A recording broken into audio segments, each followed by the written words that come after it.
Good evening అండి. నేను doctor Avinash తిప్పని, cancer surgeon, ప్రతిమా cancer institute Warangal. So చాలా మంది అడుగుతుంటారు, సార్ అసలు క్యాన్సర్ స్క్రీనింగ్ ఎందుకు చేసుకోవాలి? సో మనం ముందు తెలుసుకోవాల్సింది అసలు స్క్రీనింగ్ అంటే ఏంటి. స్క్రీనింగ్ అంటే ఏంటంటే ముందే ఐడెంటిఫై చేయడాన్ని స్క్రీనింగ్ అంటాం. లేడీస్ లో తీసుకుంటే ఏం స్క్రీనింగ్ టెస్ట్ చేస్తారంటే, ఒక 35 years దాటిన తర్వాత ప్రతి స్త్రీ మ్యామోగ్రామ్ అంటే రొమ్ముకు సంబంధించిన మ్యామోగ్రామ్ టెస్ట్ ఎవ్రీ ఇయర్ ఒకసారి చేయించుకోవాల్సి ఉంటుంది.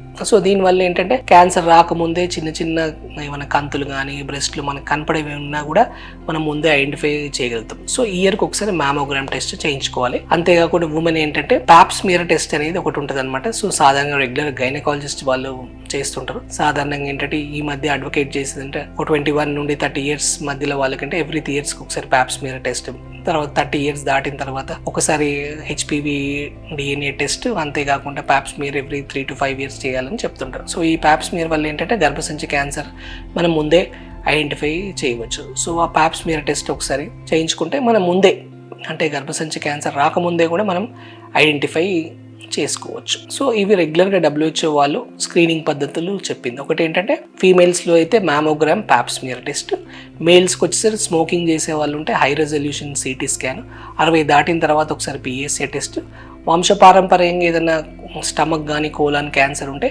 వాళ్ళలో ఒకసారి ఎండోస్కోపీ కొలనోస్కోపీ ప్రతి 5 yearsకి ఒకసారి చేసుకుంటే మనం ముందే క్యాన్సర్ రాకముందే ముందే ఈ స్క్రీనింగ్ టెస్ట్ ద్వారా ఐడెంటిఫై చేయవచ్చు. సో చాలామంది అడుగుతారు, స్క్రీనింగ్ టెస్ట్ ద్వారా ఐడెంటిఫై చేస్తే మాకేంటి లాభం? సో స్క్రీనింగ్ టెస్ట్ వల్ల ఐడెంటిఫై చేస్తే లాభం ఏంటంటే, ఒకటి క్యాన్సర్ని మనం ఎర్లీ స్టేజ్లో అంటే ముందు దశలో ఫస్ట్ స్టేజ్లోనే ఐడెంటిఫై చేయవచ్చు. సాధారణంగా మేము చూసే క్యాన్సర్లు అన్ని 3rd కానీ 4th స్టేజ్లో చూస్తున్నాం. సో ఎర్లీగా ఫస్ట్ స్టేజ్లో ఐడెంటిఫై చేస్తే పూర్తిగా అంటే 100% క్యూర్ రేట్స్ ఉంటాయి, మంచి ట్రీట్మెంట్ అయిపోతుంది. పేషెంట్ ట్రీట్మెంట్ అయిపోగానే he can go home, he can have his own life, everything. అంటే వెరీ స్మాల్, ఇప్పుడు చిన్న గడ్డలు ఉన్నాయనుకోండి, చిన్న ఆపరేషన్ చేసేస్తాం అయిపోతుంది. ఎర్లీ స్టేజ్లో ఉంటే యాడ్జువెంట్ అంటే కీమో కానీ రేడియేషన్ కూడా ఏం అవసరం లేకుండా రెగ్యులర్ చిన్న సర్జరీస్తో అయిపోతుంటాయి.